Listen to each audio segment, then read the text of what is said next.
Happy New Year, everyone, and welcome back to New Mexico Entertainment Television, where you are in the know for all things events and entertainment in New Mexico. I'm Teresa Robinson, and on tonight's show, we are covering our January issue, which is our Sundance Film Festival issue. Tonight, we have Doralee Urban and Carly Hicks-Jones from All the World is Sleeping, filmed here in New Mexico.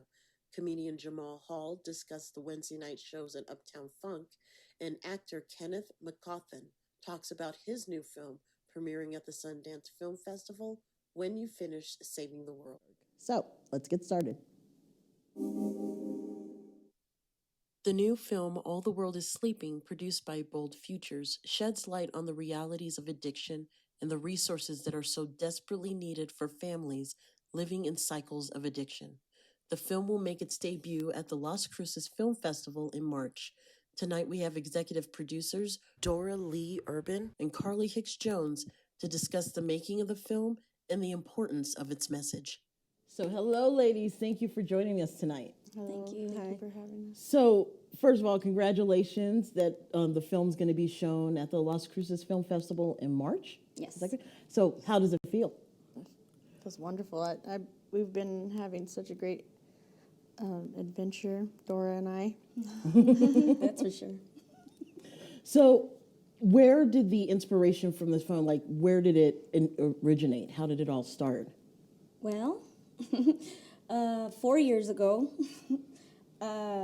Bold Futures called 7 of us, and well, sort of, in a sense, they've decided to try to gather some women together that have experienced substance use and our mothers, and kind of sit down with them and ask them like what we could do, what we all could do to kind of get the message out there that to end the stigma of substance use and pregnancy, basically. So my story of jumping on board is a little different from Carly's. Like I said, I was called, and at the time I was pregnant, and so I missed the first meeting because I was giving birth. But, good reason. Well, you know.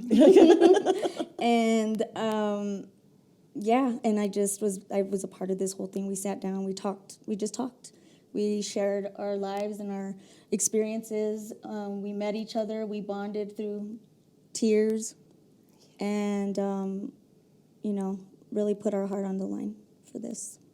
And what about you, Carly? The way it happened for me was I was in an intensive outpatient program, and my counselor, who was one of the 7 women, had invited me to, if I wanted to share my story, so I agreed. I was a little, you know, but it's been an amazing journey. It really has, and it's just amazing that we came with a whole film, because we weren't sure what we were gonna do, like a 5-minute clip, you know, something like that. We ended up making a feature film, and that's just amazing. So I would expect, I mean, this is a journey all you 7 women have been through that you're sharing on screen. How difficult was that, sharing that experience in front of a camera? Well, they made the space very comfortable for us to share our stories. And since it's a compilation of all of our stories, I mean, we still, or at least I still, get very emotional when we see the film, but it leaves me speechless. Sorry. Yeah, no, it definitely. Still, I still tear up every time I see the film, because it is our lives, and like we came together a lot of us as complete strangers, and like she said, they did make the space really comfortable for us to just talk, you know, like a conversation about what was it like, how did you feel. And so when it all got put, like, you know, into a movie, it was, you know, we kind of, you know, well, for myself, I got kind of real caught up in the whole just like, you know, starlight of it. It's a movie, and there's you know, cameras and and everyone is gonna know your name, and you know, all these things. But then, you know, when I watched it for the first time, it brought me back to the whole reason why we did it in the first place, and that this situation is real. And why do you feel, I mean, it's pretty obvious to those who took part in it and have had their own experience. Why is this message so important to share? Not only to New Mexico, which, it's awesome that this was, took place here, but just worldwide because, this can spread. So why is this message important? Well, what it means to me is being a woman with substance use issues, to be able to navigate the system and have that space, that resource, whatever you need to, help you or your baby or whatever may have you at that time, that small window, whenever you need it, whenever you want that help, you need to have the resources to get it. Mm-hmm. Yeah, I mean, to go along with that, so many people view pregnancy and substance use as just in such a bad light, and it almost to the point where we're not even people. We're treated as, trash or as a disgrace or as a, how could she? Or, she should love her kids more than that. If she loved her kids truly or her unborn baby, she would stop. And, I'm tired of hearing that. I am a person. She is a person. We have feelings. We have a mind. We have thoughts. And, in my own personal experience, every time I thought about my child while I was using, it hurt. And I wanted to stop, and I just didn't know how. And not only that, but you're just scared to death to go to the doctors or anywhere because you're afraid that someone's going to take your baby away from you. Yeah. So this message is important for everyone, like people who've been in our situation, are in our situation, in the similar situation, for providers, for, people, anybody who has the opportunity to change how they treat women in this situation. It's for everyone to take a second look at how they view us and how they have responded or reacted to someone like us in the past, and how they can actually change. So you're about to, in 3 months, you'll be seeing this on the big screen at a film festival in Las Cruces, and it's going to be this great fanfare, red carpet type of event.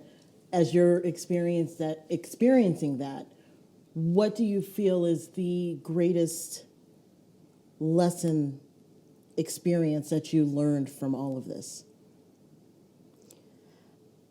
Well, the message that we're trying to get out there is support and not stigma.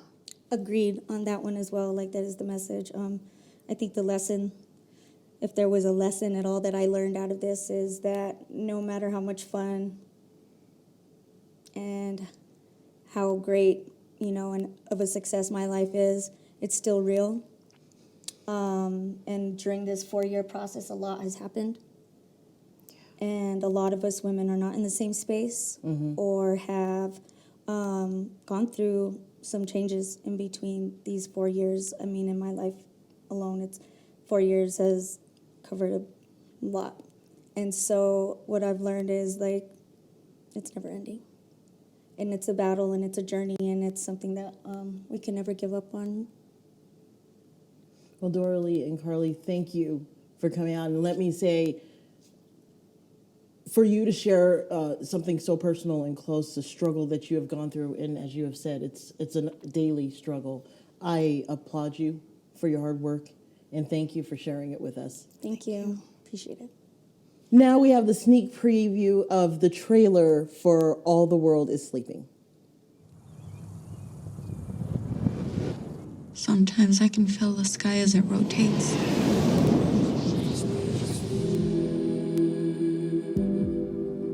It scatters my thoughts, You're my baby girl, you're all I got. creating this sound. And it'll grow louder, more aggressive. I look up and I know I can keep it together. And then it rains.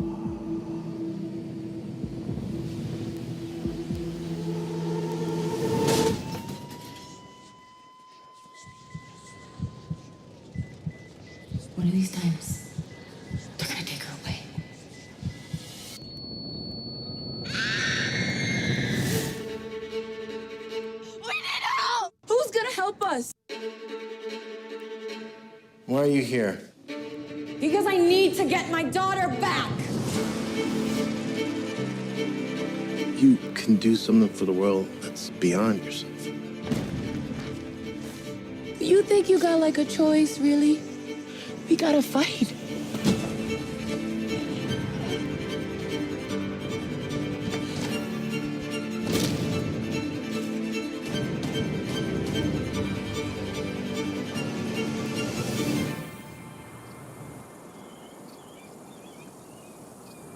I wonder if you can hear me.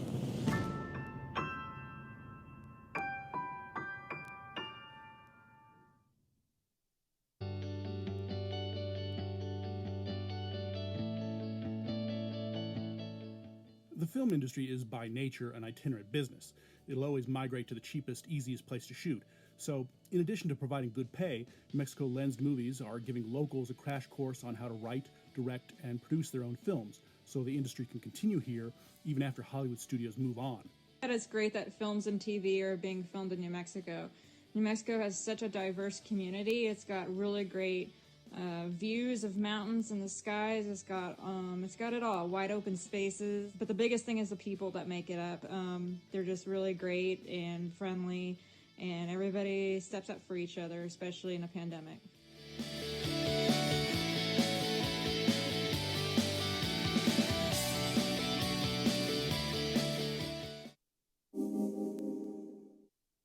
Albuquerque has its fair share of comedy. Now you can catch it every Wednesday night at Uptown Funk Dueling Pianos inside of Revel Entertainment Center. The shows are produced and hosted by Jamar Hall, a longtime comedy veteran in the Albuquerque comedy scene, who performs throughout the Southwest. Hall is here to talk about the shows and making people laugh under the current environment. Thanks, Jamar, for coming out tonight. So just wanted to talk a little bit more about the shows that you've been doing over at Uptown Funk. Yes, it's at Uptown Funk inside of Revel. So when it comes to the turnout, how's it been? We started off really great turnout, about 200 people. The venue seats comfortably 250. Lately, though, I think it's the cold weather is keeping people away. This past Wednesday, we had about 200 people, but the week before, we had about 40. So it's like peaks and valleys, I guess. Of course, like with any event. Yeah. So tell us about it. Is it mostly straight up comedy, or are we seeing a variety of comedy that's coming in for the evening? We started off with straight up comedy, and now we're trying to get the community involved. We started doing an open mic night, and more recently, we've been doing roast battles. We just completed our third roast battle. So we've been trying to get a little bit more. There's a couple comics who do improv, and they'll bring their improv to the stage also. So how does it feel being, because I mean, you're a comedian yourself, how does it feel being behind the scenes, bringing people in to do your own show as opposed to just being on stage? It's a challenge, but it's also really good just being, finally being on the other side. I get to do everything right, because just traveling and just doing shows, I'll like pick bits and pieces and everything, so I get to bring that in. So far, every comic who has come in said that they've felt very welcomed. Oh, that's great. So what comics have passed through so far? Well, let's see. In May, we had Stephen Michael Casada from nice. Breaking Bad. He did week 5 in front of a sold-out crowd. We had TikTok famous Polar Bear. Yep. Yeah. Thanks to my kids, I know who that is. Yeah. So he sold out. We had about like 250, 270 Nice. show up for him. And the next year, working on getting some more people with some Netflix credits coming in. Very nice. So where can people find information about the event?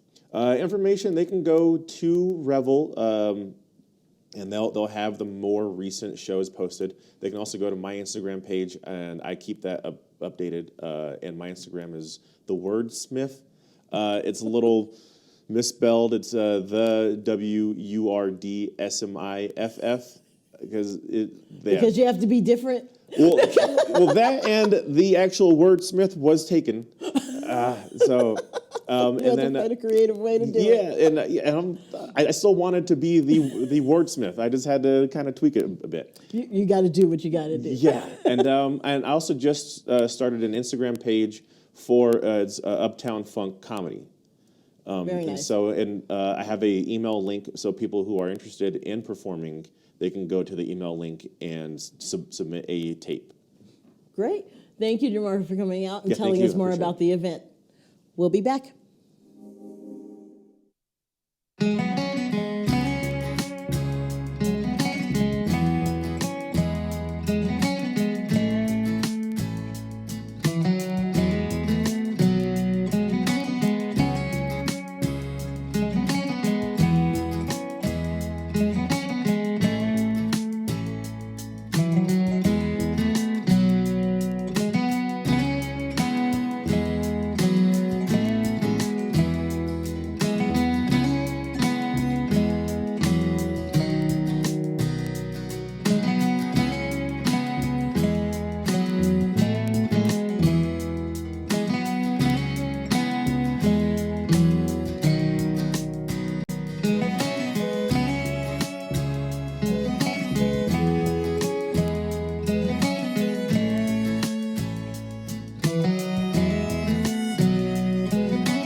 Actor and musician Kenneth McGlothin has a true passion for music and acting.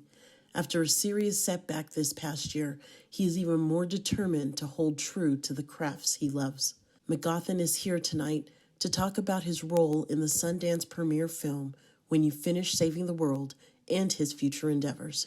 So, Kenneth, thanks for joining us this evening. So I wanted to talk a little bit about what you've been up to and kind of backtrack. I mean, you overcame, an illness, honestly, that affected your acting career. Yeah. Can you tell us a little bit about that? Basically, one of the worst things, not one of the worst things, it's a horrible thing to happen to an actor, performer, entertainer that uses their face or their body to show art. It just came to a head, and I was working out one day, and my eye started twitching. I went to work, to lunch, my mouth started getting really weird, and I was like, what the heck is going on? And my friends thought I was having a stroke. So I went home, took a nap, woke back up, tried to smoke a cigarette. I couldn't draw out of a cigarette, so then I started to freak out. And then so I called urgent care, gave them my symptoms, like what's going on. Like, sir, you need to hang up and call 911. You're having a stroke. I'm like, okay, so I didn't do that. It was weird in that moment. I was so calm. I was like, It can't be a stroke if I'm this calm. Yeah, exactly. So I'm thinking okay, it's not a stroke. It's probably Bell's palsy. What I heard for the first time that day from a friend, it's either Bell's palsy or you're having a stroke. And went to urgent care, and I've never been so happy to hear the words Bell's palsy come out of a doctor's mouth instead of stroke. And then as I proceeded to say, okay, what's Bell's palsy? Am I going to get over it? Bell's palsy, basically, the whole right side of my face, the nerves just went. So it drooped down. I couldn't talk. My eye couldn't close. I couldn't flare my nostril. I couldn't brush my teeth. I still today I have to hold my lips to gargle after I brush my teeth because I can't form things, but I can finally talk a little bit better now. I can say words with the letter F or say the number 5.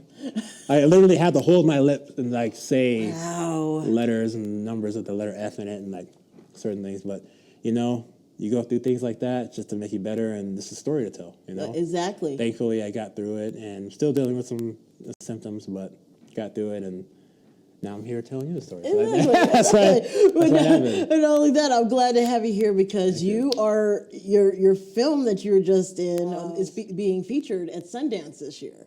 And I was so excited to see you had a part in it. Tell me about it. Tell me how it all got started, because I almost feel like the experience of getting your part was kind of like the actor who played Spike in Buffy. It was supposed to be like that whole one episode stint. Tell us about it.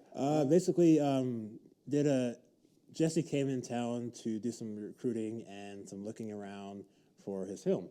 And he's doing this amazing work with his stepmother about domestic violence and going through that through a pandemic, because a lot of people it rose because people are at home. They can't go out, everything was closed. So there's an amazing audiobook and amazing thing, When You're Done Saving the World. I think it's online right now. You can buy it, but it's about domestic violence. So he was here. I interviewed him, and I was like, maybe get it in. I don't want to be like, hey, I'm an actor, by the way. So I wore a rap gift that I got from a movie, the Angelina Jolie movie that wrapped and came out. And I was like, maybe this will spark up a conversation. Maybe I can ease my way into telling him I'm an actor and I would love to be in a movie with you. And so I wore it. He brought it up, just like I was thinking in my head. Like, that's when I first okay, put it out there in the world, in the atmosphere, think about it, harness it, then you never know it's going to come true. And it did. And he's like, yeah, I want you to be in my movie. I was like, you know what? I understand it's your directorial debut. I'm honored for you to even say to me to be in the movie, but I know there's executives and there's stuff like that that you still have to go through. And this was in December, and then we started shooting in February. I got the call. My agent sent me the audition tape. I was like, all right, sweet, got it, put it in there. And it was one of those moments like, if I get it, cool. If I don't, I got to meet him because I'm a huge fan of Jesse. His acting, he's a movie star, and I grew up watching his movies and I think I'm older than him, actually, so I don't know if I grew up watching him. I saw him in movies. But I studied it, exactly. I studied it, watched. All of his movies are so great. He is such a dynamic actor. And just to meet him that day was great. But then got the call from an agent, sent in my audio tape, my audition tape, and then they sent me, okay, do it this way, do a callback. And I was like, cool, at least I got the audition, at least they see me. And then, sure enough, I got the role, got there. It was a small one part, one line. I play a science teacher.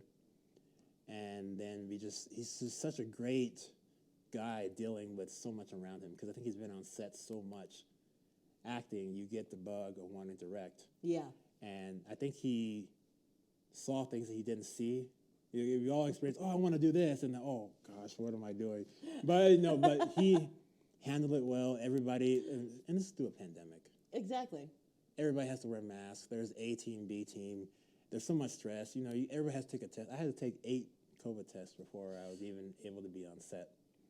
And now I was like, hey, Kenny, you want to come out with us? No. Hey, can you come over and hang out? No. I'm good. I'm good. Like, I'm staying at home for these last 3 weeks.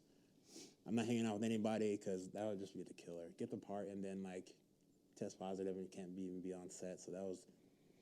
But he's doing a great job, handling being a director for the first time, and then I was just fed off of his energy, and I sat there and he's directing me. I'm like, I'm getting directed by Jesse Eisenberg right now. This is insane, and took it, rode with it, and then he came up to me, hey man, I got another scene for you. I want you to do. I want to give you more lines, and I want your character to be a little bit bigger. I was like, well, every actor wants to hear. Every actor wants to hear those words come out of their mouth, even doing background. Oh, we have a line for you. That's exactly what you want to hear.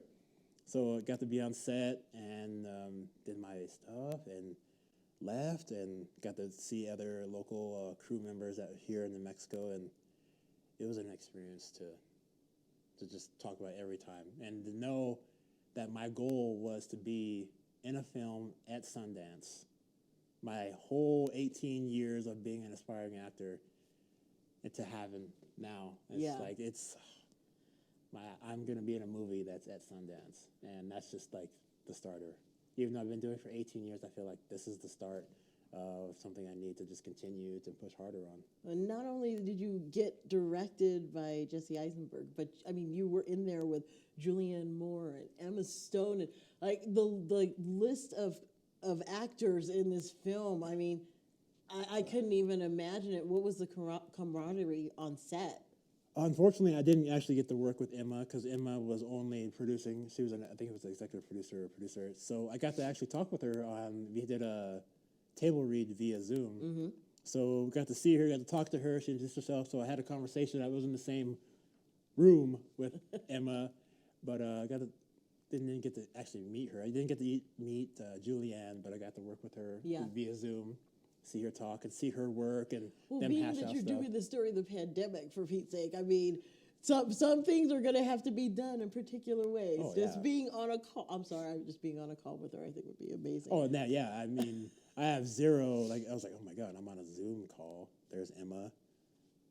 There's Julianne. There's Jesse. I'm like, Just amazing. you don't have to be in the same room. Just be in their presence of, art being transformed and being hashed out. Watching them work on something before it's actually shown on the screen was huge. Well, the acting has really taken play in your career, but have you gotten to work on your music more? Has it taken a back seat, or is it still there? Actually, since the pandemic, the music has gone up above acting, and acting has actually unfortunately took a back seat more than music, because music has been great. We came out with a new album hit last Friday. Mm-hmm. It was a beautiful birthday present I had, because and done a lot of live stream shows. We did the Night of Living cover bands. We did Days of Confused, like 70s. We got to be, dress up a little bit and do some old school classic rock, which is awesome. But yeah, actually the last year and a half, we've been doing a lot of music. We actually put out 2 albums in the last 2 years and live streaming, and had our 10-year anniversary last week. So it was, or 2 weeks ago, excuse me. And it's just amazing. Just amazing time. So what's the plan for the upcoming new year? Oh, now that I know, I just got the news last week that we're going to Sundance. So now I go home every day, crossing my fingers and my toes, praying, putting out atmosphere that I get an invite to actually go to Sundance. And, even if I don't get the proper invite from them, just to be able to go and see the marquee, see the red carpet. I've never been to Sundance. And I made a lot of independent films over the last 10 years, and that was our goal, to try to get our films at those. We got one film in Slam Dance, which is right across the street. Right across the street, yep. But never, so now it's just a VASC in that, VASC in getting healthier again, even being able to audition. So just to start a new year, to be thankful. I think that's the first thing to do for the first couple months, to be thankful that I can still pursue what I want to do after everything has gone on the last 2 years, that I'm somewhat healthy of a human being, and just strive to make myself better in the mind and body. And I think once I do that, then I'll be able to express my talent and express it out even more easily. I think that's a good way of looking at it. Yeah. Thank you, Kenneth, for joining us tonight. Thank you. And good luck in the new year. Appreciate you. Thank you very much for having me. Thank you. We'll be back. Here is your New Mexico Entertainment in 60. Red light cameras are back for Cider Fest at the Enchanted Vine Barn with their friends Emily Davis and the Murder Police and the Roswells. Cider Fest takes place on January 15th in Ruidoso. The Distillery Tour is a tour of Santa Fe Spirits Distillery and a tasting flight of their spirits. Learn how they make their award-winning drinks and experience the heavenly aroma of the barrel aging room.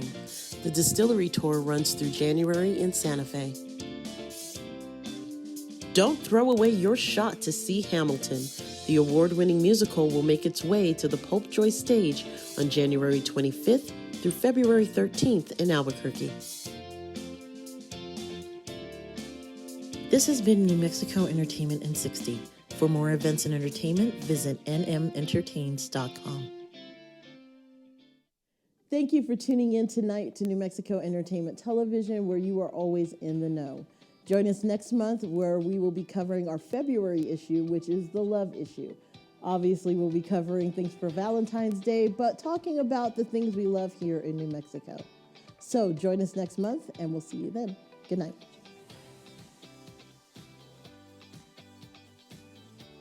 For more events and entertainment, visit nmentertains.com.